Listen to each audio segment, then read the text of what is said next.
ये पत्थर से तो मैं सबसे अमीर आदमी बन जाऊंगा। हा हा हा हा। अब मैं इस गांव के अलावा इस राज्य में भी राज करूंगा। हा हा हा हा। क्या लगता है दोस्तों, जमींदार अपना ख्वाहिश पूरा कर पाएगा या फिर उसका लालच उसे बर्बाद कर देगा? वीडियो के अंत तक बने रहिए, देखते हैं क्या होता है। बहुत समय पहले की बात है। हरिपुर नामक गांव में श्यामू नाम का एक किसान अपने बेटे राजू और पत्नी सीता के साथ एक छोटे से घर में रहता था। श्यामू और उसका बेटा दोनों छोटी सी जमीन पर खेती किया करते थे, जिससे उनका गुजारा चल रहा था। दोनों बाप बेटा बहुत ही मेहनती थे। एक दिन श्यामू ने अपने बेटे राजू से कहा, बेटा, बारिश का समय आने वाला है, इसलिए हमें जल्द से जल्द खेतों में बीज बो देना चाहिए। पिताजी, हम लोग कल को ही खेतों में बीज बो देंगे। मुझे पूरी उम्मीद है कि इस वर्ष हमारी फसल बहुत ही अच्छी होगी। हाँ बेटा, हम किसान तो इसी उम्मीद पर काम करते हैं। श्यामू बहुत ही गरीब था, लेकिन उसके मन में भगवान के प्रति बहुत ही आस्था थी। वह रोज अपने खेतों में जाने से पहले ईश्वर को याद करता और उसके बाद ही काम पर जाता। अपने खेतों में जाने से पहले वह गांव के मंदिर के बाहर बैठे हुए एक साधु महाराज को प्रणाम करके ही जाता था। वह साधु महाराज बहुत ही ज्ञानी और ईश्वर की भक्ति करने वाले थे। बाबा, मेरी गरीबी कब खत्म होगी? कब मेरे अच्छे दिन आएंगे? तुम भगवान पर विश्वास रखो। उसके घर में देर है, लेकिन अंधेर नहीं है। वह सबकी सुनते हैं और तुम्हारी भी सुनेंगे। ये सुनकर श्यामू खुश हो जाता है और वह अपने खेत में काम करने चला जाता है। अगले दिन श्यामू अपने खेतों के लिए निकला और अपनी आदत के अनुसार वो सबसे पहले साधु महाराज के दर्शन करने के लिए चला गया। बाबा, आप तो सब जानते हैं, इसलिए मेरी परेशानी का हल कीजिए, जिससे कि मैं भी एक सुखी जीवन जी सकूं। बेटा, तुम चिंता मत करो। तुम्हारी सभी परेशानियां बहुत ही जल्दी खत्म होने वाली हैं।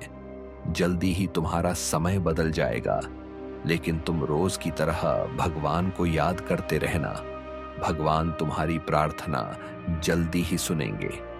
इस तरह से साधु ने श्यामू को दिलासा दिया तो श्यामू का मन कुछ शांत हो गया।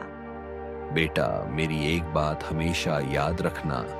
जिंदगी हमेशा एक सी नहीं रहती।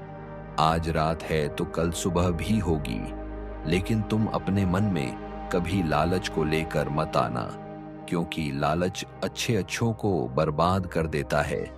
इसलिए जो कुछ भी करना सोच समझ कर करना। साधु की बात सुनकर श्यामू कुछ देर तक सोचता रहा और फिर साधु को प्रणाम करके अपने काम पर निकल गया। जब वह खेतों में पहुंचा तो उसका बेटा राजू वहां पर पहले से ही पहुंच गया था। दोनों बाप बेटे मिलकर जल्दी जल्दी खेतों की सिंचाई कर रहे थे, ताकि बारिश आने से पहले बीजों को अच्छी तरह से बो सकें। तभी अचानक राजू को जमीन के अंदर एक चमकीली चीज नजर आई। राजू यह देखकर हैरान रह गया और उसने अपने पिता को अपने पास बुलाया और दोनों बड़े ही ध्यान से उस चीज को देखने लगे। देखा तो जमीन के अंदर एक छोटा सा संदूक गढ़ा हुआ था। पिताजी, जमीन के अंदर कोई संदूक गड़ा हुआ है। बेटा, बात तो तुम्हारी ठीक है, लेकिन ये संदूक यहाँ पर कौन दबा कर गया होगा? ये संदूक तो कोई पुराने जमाने का लगता है। खैर, जो भी हो, चलो इस संदूक को बाहर निकालते हैं। श्यामू ने जब उस बक्से को उठाया तो वह मन ही मन में बहुत ही खुश हो रहा था। सोच रहा था कि इसमें जरूर कोई खजाना होगा और फिर शामू ने संदूक को खोला तो संदूक के अंदर एक चमकता हुआ पत्थर और एक कागज की पर्ची थी। शामू खुद तो पढ़ा लिखा नहीं था, इसलिए उसने वह पर्ची को अपने बेटे राजू को पकड़ा दिया। बेटा जरा पढ़ तो सही कि इस कागज पर क्या लिखा है। पिताजी, इसमें तो यह लिखा है कि यह पत्थर कोई मामूली पत्थर नहीं है। यह एक इच्छा पूरी करने वाला चमत्कारी पत्थर है। यह सभी इच्छाओं को पूरा करता है। आप जो भी इससे मांगोगे वही आपको मिलेगा, लेकिन मरे हुए व्यक्ति को जीवित नहीं कर सकता। बेटा, किसी ने हमारे साथ मजाक किया है। क्या कभी ऐसे भी हो सकता है? तुम ऐसे करो, इस पत्थर को वापस संदूक में रख दो, क्योंकि इसकी वजह से हमारा काफी समय खराब हो गया है। पिताजी, आप जरा रुकिए। हम इस पत्थर से कुछ मांग कर देखते हैं कि इस कागज पर लिखी हुई बात सही है या गलत। और फिर राजू सोचने लगा कि पत्थर से क्या मांगा जाए। तभी उसकी नजर अपने पिता के पैरों पर पड़ी। उसने देखा कि उसके पिता के पैरों में चप्पल नहीं है। तब उसने पत्थर को हाथ में रखकर पत्थर से बोला, चमत्कारी पत्थर, मेरे पिताजी को एक जोड़ा चप्पल दे दो। जैसे ही राजू ने यह कहा तो जैसे चमत्कार हो गया, अपने आप ही नई चप्पल शामू के पैरों में आ गई। यह देखकर शामू बहुत ही हैरान हो गया।